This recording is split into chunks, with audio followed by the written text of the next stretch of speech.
Assalamualaikum warahmatullahi wabarakatuh. Selamat pagi anak-anak. Bagaimana kabarnya? Alhamdulillah sehat walafiat. Mudah-mudahan Allah Subhanahu wa taala senantiasa memberikan karunia sehat kepada kita semua sehingga bisa melaksanakan pembelajaran daring dengan sebaik-baiknya.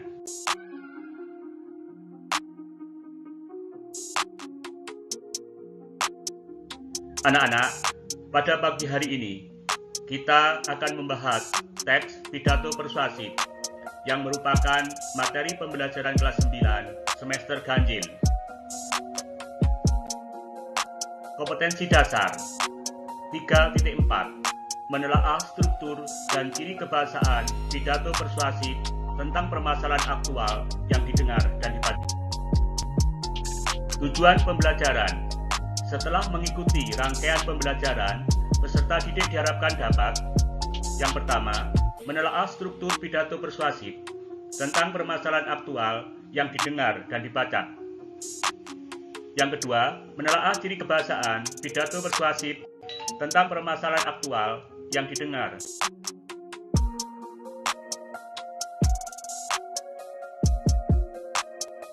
Langkah-langkah kegiatan pembelajaran. Yang pertama, pendahuluan. Dilanjutkan dengan memahami konsep struktur dan unsur kebahasaan teks pidato persuasif.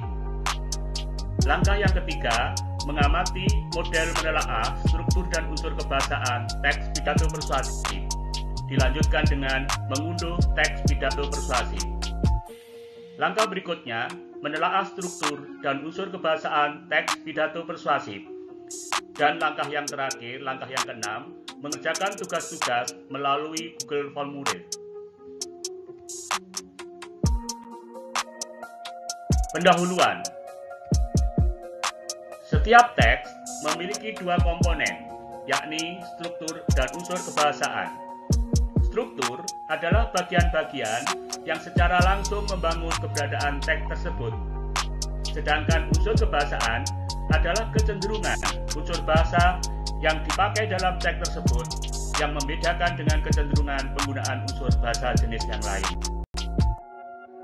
Selanjutnya, memahami konsep struktur dan unsur kebahasaan teks pidato persuasif. Struktur teks pidato persuasif terdiri atas 3 bagian. Yang pertama, pengenalan isu. Yang kedua, rangkaian argumen. Dan yang ketiga, pernyataan ajaan.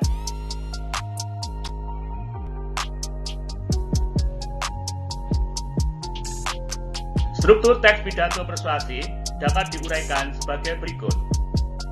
Yang pertama, pengenalan isu, yakni berupa pengantar atau penyampaian tentang masalah yang menjadi dasar tulisan atau pembicaraan. Rangkaian argumen, yakni berupa sejumlah pendapat penulis atau pembicara terkait dengan isu yang dikemukakan pada bagian sebelumnya. Yang ketiga, pernyataan ajaan, yakni sebagai inti dari teks persuasi yang di dalamnya dinyatakan dorongan kepada pembaca atau pendengarnya untuk melakukan sesuatu. Kaidah kebahasaan teks pidato persuasif.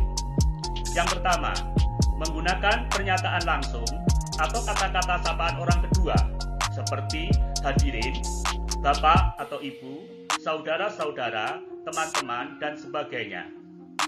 Yang kedua, menggunakan kata-kata teknis atau peristilahan yang berkenaan dengan topik yang dibahas. Yang ketiga, menggunakan kata-kata penghubung yang argumentatif, misalnya jika, maka, sebab, karena, dengan demikian, akibatnya, oleh karena itu.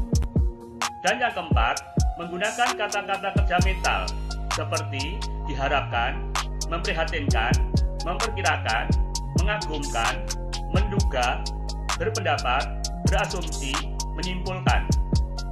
Dan yang kelima, menggunakan kata-kata perujukan seperti berdasarkan data, merujuk pada pendapat.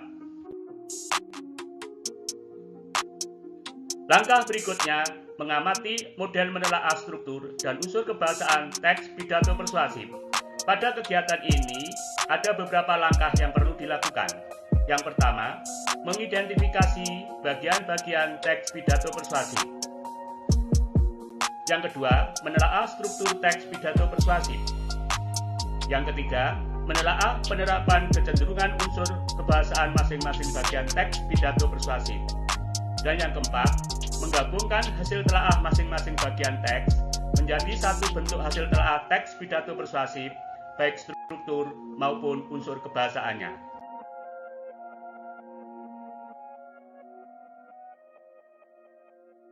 Anak-anak, terlebih dahulu marilah kita cermati model teks pidato persuasif berikut ini.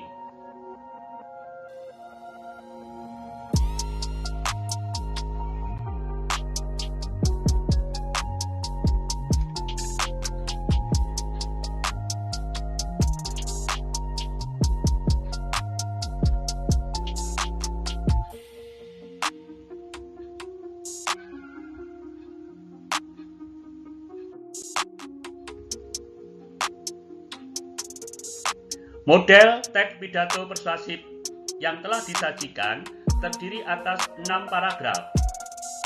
Selanjutnya, marilah kita telaah tiap bagian dalam teks pidato persuasif. Paragraf pertama, hasil telaah. Paragraf ini termasuk bagian pengenalan isu. Bagian ini berisi pengantar atau penyampaian tentang masalah yang menjadi dasar tulisan atau pembicaraan, yakni kenakalan remaja di era modern. Sedangkan unsur kebahasaan yang tampak pada paragraf di atas, penggunaan pernyataan langsung atau kata-kata sapaan orang kedua, yakni kata hadirin. Berikutnya, penggunaan kata-kata teknis atau peristilahan yang berkenaan dengan topik yang dibahas, yakni narkoba, free-sex, dan kriminal. Paragraf yang kedua, hasil telaah. Paragraf ini termasuk bagian rangkaian argumen, yakni berupa sejumlah pendapat pembicara atau penulis terkait dengan isu yang dikemukakan. Pada bagian ini dikemukakan pendapat penulis atau pembicara terkait faktor-faktor penunjang perubahan perilaku di kalangan remaja. Sedangkan unsur kebahasaan yang tampak pada paragraf tersebut, penggunaan kata-kata penghubung yang argumentatif, yakni kata penghubung karena. Berikutnya, paragraf ketiga, keempat, kelima, dan keenam, hasil telaah. Paragraf-paragraf ini termasuk bagian pernyataan ajaan, yakni dorongan kepada pembaca atau pendengarnya untuk melakukan sesuatu. Pada bagian ini dikemukakan dorongan atau ajaan kepada orang tua, masyarakat, dan generasi muda untuk bersinergi, bekerja sama agar kenakalan remaja dapat dikendalikan. Sedangkan unsur kebahasaan yang tampak pada paragraf tersebut, penggunaan kata sapaan, yakni teman-teman, penggunaan kata penghubung yang argumentatif, yakni karena, penggunaan kata-kata kerja mental, yakni berpendapat dan berpikiran, serta penggunaan kata-kata perujukan, yakni merujuk pada fakta. Setelah tiap-tiap bagian kita telaah, selanjutnya telaah tiap-tiap bagian tersebut kita gabungkan sehingga menjadi bentuk hasil telaah teks pidato persuasif baik dari segi struktur maupun unsur kebahasaannya. Hasil telaah struktur teks pidato persuasif. Teks pidato persuasif di atas terdiri atas 6 paragraf. Paragraf pertama merupakan bagian pengenalan isu. Bagian ini berisi pengantar atau penyampaian tentang masalah yang menjadi dasar tulisan atau pembicaraan, yakni masalah kenakalan remaja di era modern. Paragraf kedua merupakan bagian rangkaian argumen, yakni berupa sejumlah pendapat penulis atau pembicara terkait dengan isu yang dikemukakan. Pada bagian ini dikemukakan pendapat penulis atau pembicara terkait faktor-faktor penunjang perubahan perilaku di kalangan remaja. Paragraf ketiga sampai dengan keenam merupakan bagian pernyataan ajaan, yakni dorongan kepada pembaca atau pendengar untuk melakukan sesuatu. Pada bagian ini dikemukakan dorongan atau ajaan kepada orang tua, masyarakat, dan generasi muda untuk bersinergi, bekerja sama agar kenakalan remaja dapat dikendalikan. Hasil telaah unsur kebahasaan teks pidato persuasif. Pada bagian pengenalan isu, unsur kebahasaan yang lazim digunakan berupa kata-kata teknis atau peristilahan yang berkenaan dengan topik yang dibahas, seperti narkoba, free sex, dan kriminal. Selain itu, penggunaan pernyataan langsung atau kata-kata sapaan orang kedua, yakni hadirin. Sebenarnya, pernyataan langsung atau kata-kata sapaan orang kedua mewarnai hampir di setiap bagian teks, terutama saat pergantian gagasan atau pikiran. Unsur kebahasaan yang tampak pada bagian rangkaian argumen berupa penggunaan kata-kata penghubung yang argumentatif, yakni karena. Sedangkan unsur kebahasaan yang tampak pada bagian pernyataan ajaan berupa penggunaan kata-kata penghubung yang argumentatif, yakni karena, serta penggunaan kata-kata kerja mental, yakni berpendapat dan berpikiran, serta kata-kata perujukan, yakni merujuk pada fakta. Aktivitas mandiri. Silakan unduh satu contoh teks pidato persuasif, kemudian telaahlah struktur dan unsur kebahasaannya seperti yang telah dicontohkan pada paparan tadi. Waktu yang disediakan 20 menit. Yang kedua, hasil pekerjaan silakan kirimkan ke surel seperti yang tertera pada WhatsApp grup kelas kalian. Aktivitas daring.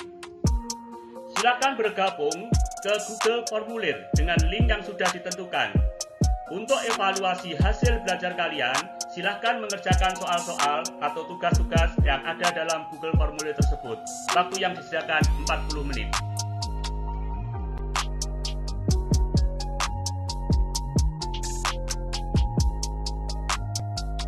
Alhamdulillahirrabbilalamin.